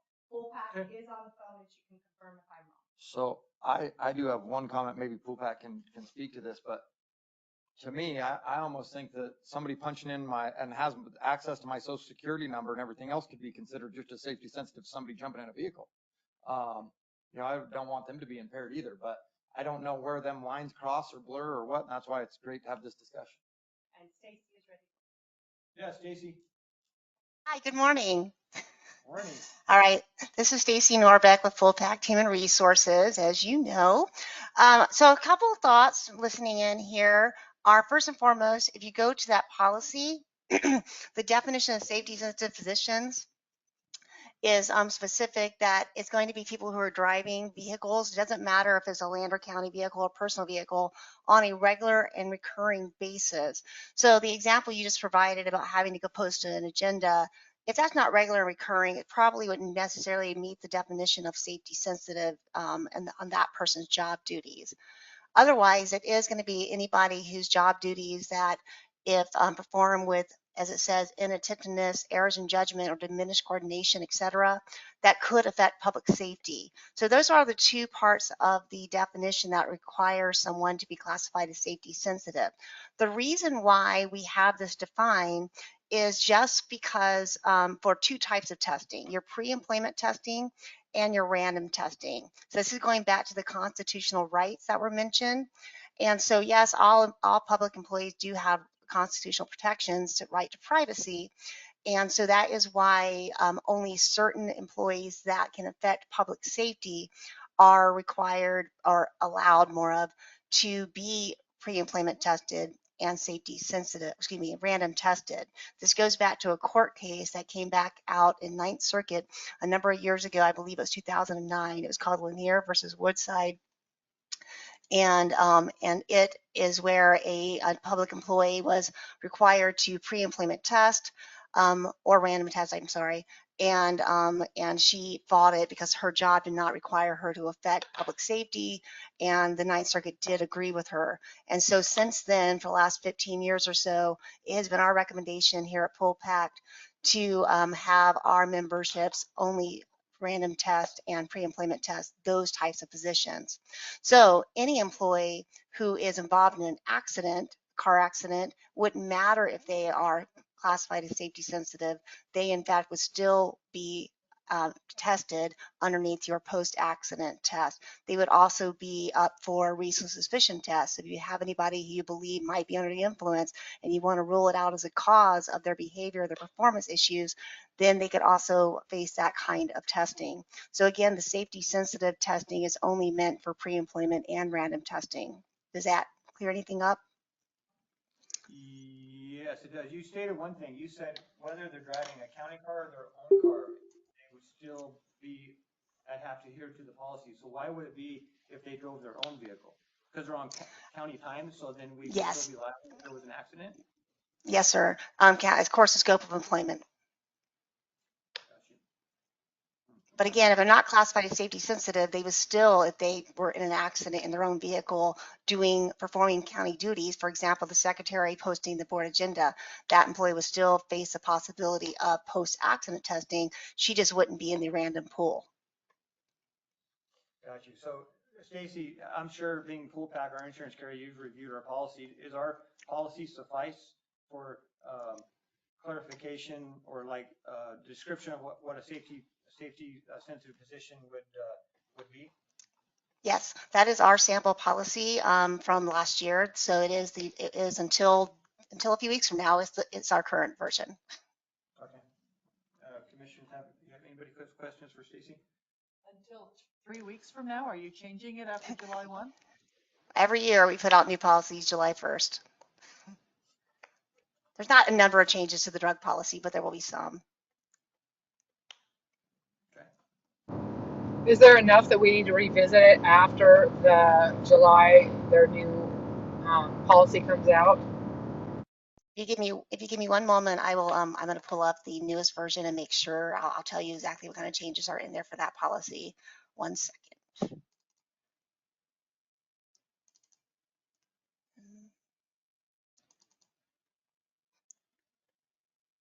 My computer's considering my request. Hold on.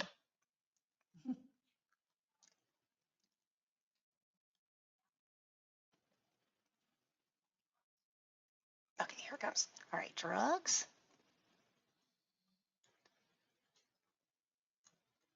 Let's see.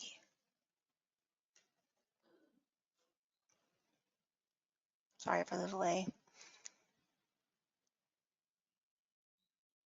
All right. I'm just skimming through it. You know what? I would say that there is nothing substantial in this new version of the policy. It's more clarification of the old policy. So it does not seem like there's anything that, you know, you would have to drop everything to. It will not have a major impact on the policy. But I can be more than happy to send that over to Liz. Well, you're going to get it in the next couple weeks or next week anyway. By next Friday, this will be out. Thank you, Stacy. Any other questions? Does the public have any questions on it or comments? Just. Sorry, Lenny. Really quick question just for Liz. And I'll bring up more of this on the next line. Okay. But under I'm sorry, Denise Fortune, Fargan, just correct. On 111 on the safety positions, are the courts on that one now? Okay. Well, they are for post-act.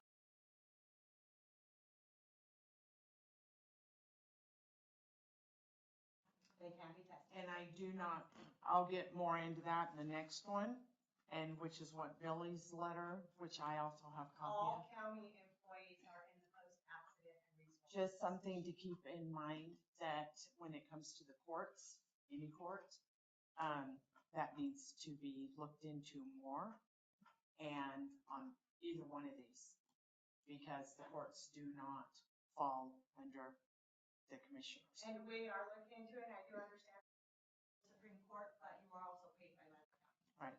Okay.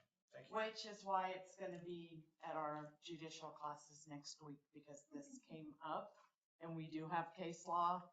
So I just didn't want this to get passed right now with Justice Court of Austin and Lander County in here, because I did make a call to the Supreme Court a couple weeks ago, or not a couple weeks ago, when I saw the agenda. And I was directed. So are you talking about the next one or this one? Well, that's what I'm asking. We're just gonna talking talk about the safety next sensitive. one. Right now, I'm just wondering. Yes. If you leave both courts in this one. It's a completely separate, different item. That's what Yep. that's what I wanted to ask Liz. If one, Yep. if you leave us in the top one, does it automatically go to the next one? We have a letter from Billy down south. Yeah. Okay. Yeah, Lenny, you have a comment? Lenny Shepherd. And anyway, I don't want to work with anybody that's high or drunk. And you're kind of separating us a little bit where one guy doesn't have to take the test, but the other guy does. That's discrimination. Actually, you're on the next item too. Okay. Yeah, we're just talking about the safety sensitive. Just defining safety sensitive right now. We're not defining the drug. Why aren't they pieces combined? Because they're two separate items. So on your, Brian, on your safety sensitive.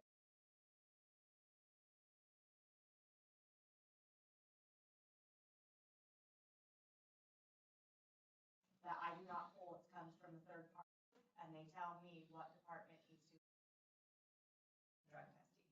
Then you do have the post. So right now, That is all in the drug policy that. so right now on our safety sensitive positions, everybody that operates Lander County vehicles in there? Yes. They are? Okay. And So, on a day-to-day basis, not like a secretary that goes.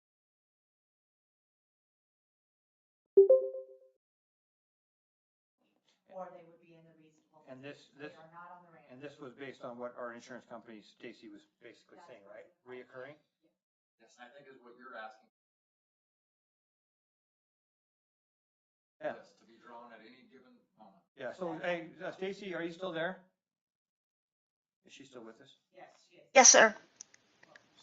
So Yes, I I'm have here. a question for you in terms of safety sensitive. So why would it be only somebody that is using a vehicle I guess all the time or frequently rather than just, I mean, how does that change our liability? It's just the level of risk. You know, if somebody's only driving occasionally, then they wouldn't necessarily be classified as safety sensitive. I mean, you guys have the authority as the board to classify whichever employees you think should be classified as safety sensitive. Those are just the guidelines we provide, and we do provide that as regular recurring duties. Right. So, yeah, and then another, Lenny has just brought up a good point, one of our public here is that, so you have an individual, like he made the statement, like, I don't want to, if I work for Lander County, I don't work for anybody who's high or who's drunk. At what point, it's like, depending on, I mean, if you didn't just do a carte blanket policy for everybody to be random, what is your liability there? If somebody that's not in that random testing pool, but yet they come to work drunk or high, and then this person, say it be Lenny that works and he's injured because of that, where's our liability there? Well, you have other options. You have reasonable suspicion Well, testing. We have other options, but then, right. But it doesn't necessarily handle the complete aspect of, I mean, it's almost like you're tempting fate, right? This is just one other avenue to ensure that our employee Lenny stays safe, right? And is not subjected to somebody else's extracurricular activities outside of work. Again, I'm not trying to beat you up on it. I'm trying to put it out there to where I can like really understand. Because I agree. I just think it should be everybody. I just think if you draw a Lander County paycheck, you should be subject to the random pool. Yes, sir. Just a question here, because everybody's got injury kind of as a car accident envisioned, but injury now we see it all the time as cyber, as you know, identity theft. There's all kinds of different injuries, and I think I think that's to your point of why is that not included in this, or is there something from an insurance perspective that changes that risk? Yeah, so again, before this court case had come out a number of years ago, the Ninth Circuit case, Lanier versus Whitburn, we would have just said just you know, test everybody for everything, but it was a privacy violation. This employee in this court case, you know, was able to prove and get the Ninth Circuit to agree with her that because of her job did not require any duties that could, you know, affect safety and health of the public, that it was violating her own privacy rights. And so since that court case a number of years ago, this has been our stance on who should be random tested and pre-employment tested. All employees can be return to work tested, post-accident tested, and of course reasonable suspicion tested. So if you do have an employee who had a great weekend, came to work and a little under the influence of something, you absolutely have the authority as an employer to take that person immediately and get them tested based on your suspicions. The random testing was infringing on privacy rights because there's no reason to believe they're under the influence. You're just sending them out for a test. And so that's where the line was drawn, that you just need to show that their position can affect public safety in some way. Or safety of other employees in order to be able to justify violating their privacy rights according to that Ninth Circuit case. And again, just I want to say, I am not an attorney. I wish that Joel Locke was available today to be here as well, so you have his input on it for you. But this is just what we recommend based on our understanding of the laws. Okay. Thank you, Stacey. You're welcome. I have been in communication with Joel Locke. He is aware of the situation. He was not available today. Who's that? He is our employment law attorney that does our union negotiations. And what's his name? Joel Locke. Joel Locke. Okay. Any other questions on safety sensitive positions? I mean, is it something you want to leave the policy as it states, or do we make it like Bert brought up the point, right? It's like you're dealing with cybersecurity nowadays. Is that potential safety sensitive, right? If your information is out there, you want somebody who's under the influence handling your personal information. I mean, just that's a case in point, right? It's like any way you look at that. I understand Stacey said there was case law and that's why they're doing it, but again, we are the Board of County Commissioners, we set our policy. And if it's challenged, it's challenged. Things are challenged all the time. I remember when Lander County first instituted the drug policy, Kip signed I think everybody at that We're time. talking about safety sensitive. Right? Well, I know, but as a safety sensitive person, Kip, he was an equipment operator and a mechanic. Everyone had to sign a contract at that time. Is everybody still, so part of the contract was that you would allow to be randomly drug tested? Is that something that's still going on? Hey, Bill, I'm just gonna go ahead and open up 1.12.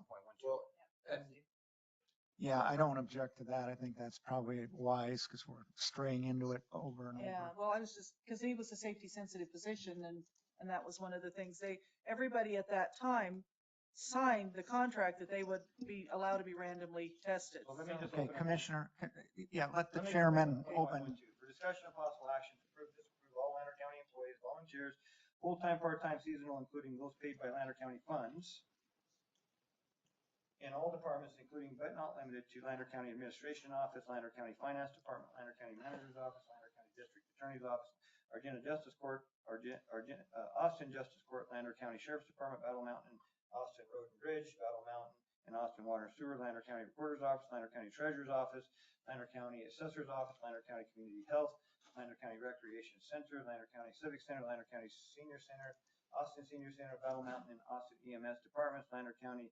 Building Department, Lander County Planning Department, Lander County Clerk's Office, Austin and Battle Mountain Libraries, Department to be random drug tested pursuant to the Lander County Policy Section 2.9.11.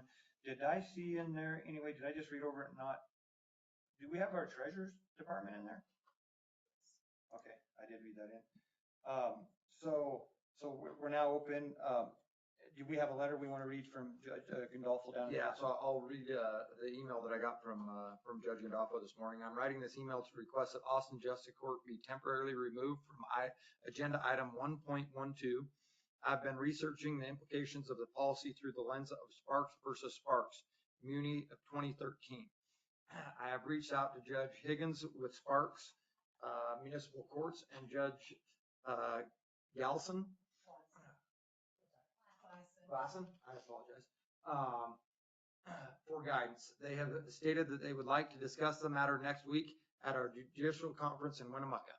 Okay, so basically that noted, and I think our Justice of the Peace here stated the same thing. So if we do move into a decision on it, it wouldn't include based on their recommendation. But anyway, it's open now. Now we can have open discussion and what we want on the topic. So, what's everybody got to say now that's open? We have our union rep there. He might have some.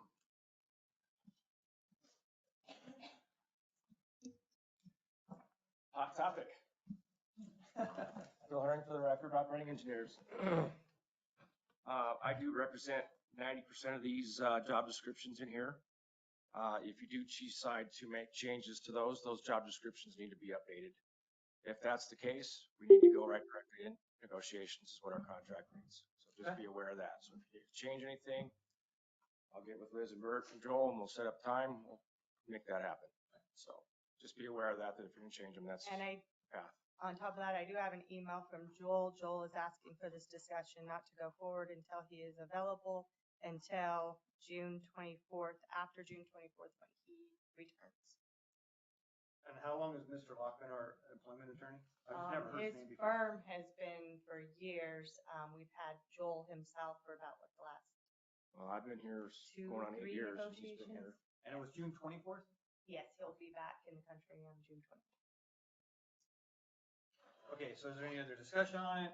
Do we just want to bring this back, reschedule it once our employment attorney can be here? And we can hash it out there? Is the point kind of moved to hash it now and we can't? If we're not gonna conduct business on it? I think It's we kind of ought a to waste of table time this right and now. move it to the next meeting when Yeah. we can get the representatives we need. Okay, so that's on 1.12. Do we want to keep 1.11 in that as well, deferred? And we'll just hash it all out and just lay it all down at that point? Does that sound good with everybody? Okay, so we'll defer both items until Mr. Locke can be here, and then we'll address all the meat and taters. Okay, we'll move on. 1.13 for discussion and possible action to approve, disapprove the canvass of the vote for the 2024 primary election.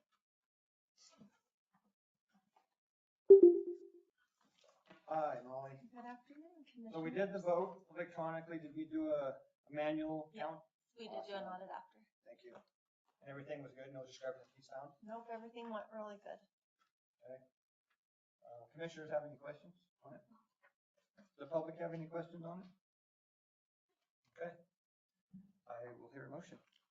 A motion to approve the canvas of the vote for the 2024 primary election. I'll second it. So I have a motion and a second. All in favor, say aye. Aye. Okay, there we are.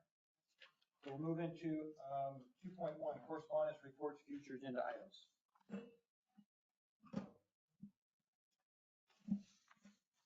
So I would just like to add the extension of that contract to Rail Pros to continue seeking out business. And other than that, that was all that I had for the upcoming agenda. And then the upcoming agenda is not in Austin, correct? Correct, and I apologize. I had Mike headed for Austin this morning, not intentionally. We have a meeting next Thursday here in Battle Mountain, then the 11th will be in Austin. Okay, July 11th. Okay, any other agenda item requests, guys? I have one. Yes. We started talking about the cemeteries before, and I thought that it was going to be on the agenda. And we've been working on a project down there at the Austin Cemetery, and we also have quite a few broken headstones and graves that the markers, you can't read, they're faded, they're just like the little metal plates and stuff. I would like to see if our grant person could look into doing a grant for doing some, we also need to do some more sonogram or whatever they call it, where you run the machine over it, where you can find the unmarked graves and stuff. Because when they were doing some digging down there, they hit a couple more unmarked graves. And so since ours is in Austin is a historic cemetery, we qualify for a lot of grants. And I would think because you guys' cemetery, you have graves from what, 1868 to on, it should be considered a historic cemetery also.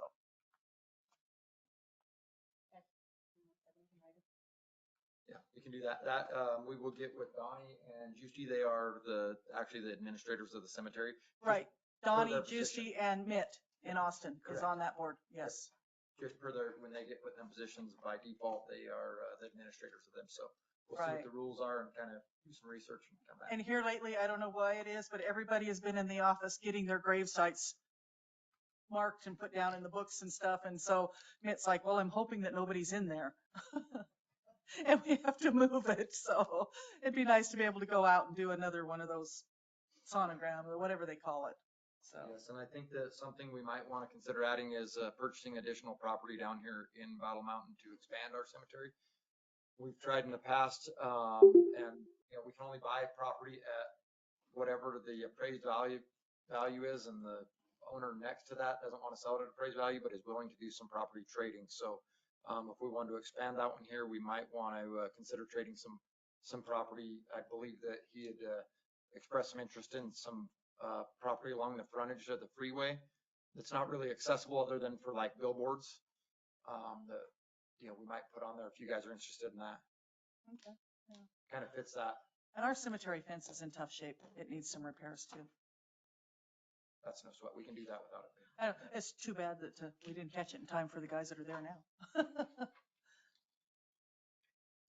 Are these billboards going up? Does that go through planning and all that? Like when we got across the road?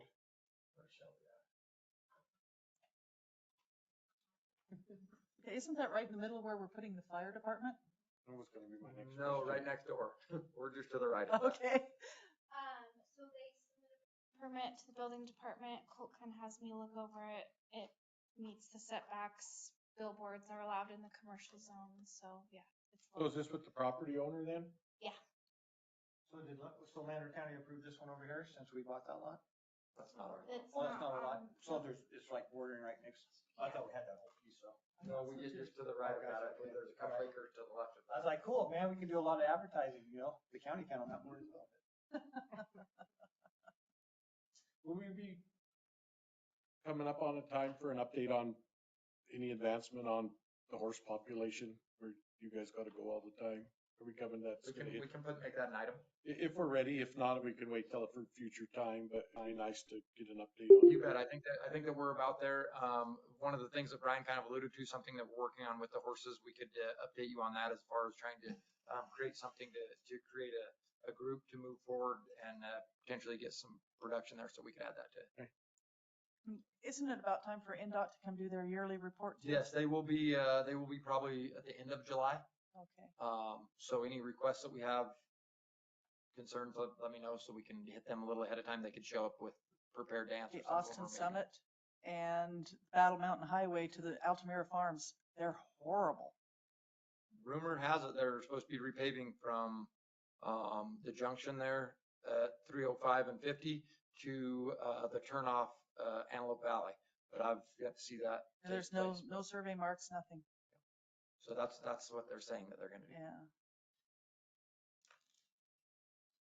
All right, any more reports, future agenda items? Okay. Probably too early for the feral cats, don't you think? What's that? Probably too early yet to see what the. Oh, that was progress another is with the question I had. Cats. When we were doing the policy on, and we gave the extra money for the feral cats, Shannon asked me, do we have to go through Elko or can we go through like the Fallon vet or the Eureka vet? Do we have a set vet that we have to go through on this feral cat program? There's several that you gotta look at, and I can't tell you who they are right now, but only certain vets accept our voucher. Okay, can you send me that list?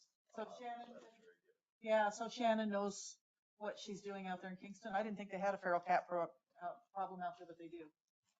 There's only certain vets that will take our vouchers.